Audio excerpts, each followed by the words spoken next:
सोचिए ज़रा, सुबह का वक्त है, नल खुलता है, पानी बहता है, लोग वही पानी पीते हैं, चाय बनती है, बच्चों की बोतलें भरती हैं और किसी को ज़रा भी शक नहीं होता कि यही पानी कुछ ही दिनों में बीमारी बन जाएगा। फिर दवा, फिर अस्पताल और फिर कुछ घरों में हमेशा के लिए सन्नाटा, क्योंकि गंदा पानी पीने से लोग मर रहे हैं। ये मौतें किसी युद्ध में नहीं हो रही, किसी आतंकी हमले में नहीं हो रही। ये मौतें उस देश में हो रही हैं जो खुद को विश्व गुरु कहता है, जहाँ हर मंच से विकास के दावे किए जाते हैं। और जब इसी सच्चाई पर पत्रकार अनुराग द्वारी सवाल पूछते हैं कि आखिर जिम्मेदारी किसकी है, तो जवाब मिलता है बीजेपी के मंत्री कैलाश विजयवर्गीय से।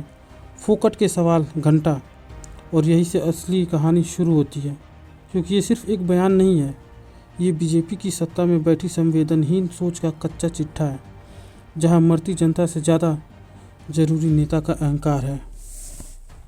बहुत सारे लोगों को अभी तक जो रिफंड की बात कही गई थी वो भी नहीं मिला कैलाश जी, और पीने के पानी की ठीक से व्यवस्था छोड़ो यार, तुम फोकट प्रश्न मत पूछो। नहीं, फोकट नहीं, ये तो मैं तो वहाँ होकर आया हूँ। क्या क्या क्या घंटा हो गया तुम? गंदा पानी अचानक नहीं आता, ये वर्षों की लापरवाही से आता है, टूटी पाइपलाइन से आता है, गंदे टैंकों से आता है, भ्रष्ट ठेकों से आता है और उस सिस्टम से आता है जिसे बीजेपी सालों से चला रही है।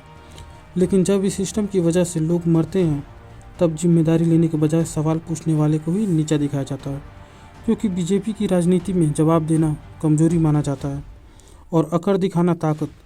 अनुराग द्वारी ने कोई गाली नहीं दी, कोई अफवाह नहीं फैलाई।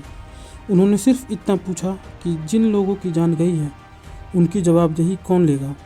लेकिन मंत्री जी को मौतों से ज़्यादा बुरा सवाल लग गया और उन्होंने घंटा कहकर ये साफ कर दिया कि बीजेपी की सत्ता में आम आदमी की जान की कीमत क्या है।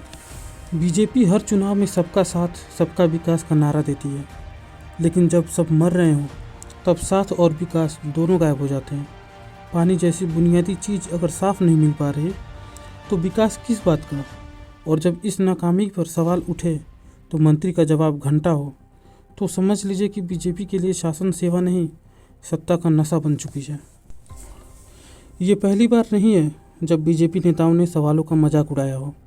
ये पहली बार नहीं है जब पत्रकारों को अपमानित किया गया हो। ये एक पैटर्न है, सवाल पूछो तो देशद्रोही, जवाब मांगो तो फोकट, और अगर मौतों की बात करो तो घंटा। यही कारण है कि आज सिस्टम सुधरने के बजाय और सड़ रहा है, क्योंकि जवाबदेही खत्म हो चुकी है और सत्ता खुद को कानून से ऊपर समझने लगी है। आज पत्रकार को घंटा कहा गया है, कल आम नागरिक को कहा जाएगा कि एडजस्ट करो, और परसों शायद आपकी मौत की खबर भी सिर्फ 2 लाइन में सिमट जाएगी। क्योंकि जब सरकार संवेदनहीन हो जाती है तो इंसानी ज़िंदगी सस्ती हो जाती है। बीजेपी को ये समझना होगा कि सवाल लोकतंत्र में दुश्मन नहीं होते, सवाल सिस्टम को बचाने के लिए होते हैं। लेकिन जब सत्ता सवाल से डरने लगे तो समझ लीजिए कि सच्चाई बहुत असहज हो चुकी है। मंत्री जी का ये बयान सिर्फ एक व्यक्ति की बदतमीजी नहीं है, ये उस राजनीतिक संस्कृति का नतीजा है जिसे बीजेपी ने सालों में तैयार किया है, जहां सत्ता में बैठे लोग खुद को जवाबदेह नहीं बल्कि मालिक समझते हैं। लेकिन इतिहास गवाह है, मालिक बनने वाली सत्ता ज़्यादा दिन नहीं टिकी, क्योंकि लोकतंत्र की असली ताकत जनता होती है, और जनता जब सवाल पूछना बंद कर दे तब लोकतंत्र मर जाता है। ये वीडियो किसी एक मंत्री के खिलाफ नहीं है, ये उस पूरी बीजेपी राजनीति के खिलाफ है जो मौतों पर भी शर्म महसूस नहीं करती, जो संवेदना को कमजोरी और अकड़ को नेतृत्व समझती हैं। सवाल ये नहीं है कि अनुराग द्वारी ने क्या पूछा, सवाल ये है कि बीजेपी की सरकारें कब स्वीकार करेंगी कि साफ पानी देना भी उनकी जिम्मेदारी है, और अगर वो जिम्मेदारी निभाने में नाकाम है तो उन्हें घंटा नहीं, माफ़ी मांगनी चाहिए। आज गंदा पानी मार रहा है, कल गंदी राजनीति मारेगी, और अगर आज इस बयान पर चुप्पी रही तो कल इसी चुप्पी में और लाशें गिरेंगी। इसलिए सवाल पूछना ज़रूरी है, आवाज़ उठाना ज़रूरी है, क्योंकि लोकतंत्र भी पानी की तरह है, अगर उसे साफ न रखा जाए तो वो भी जहर बन जाता है।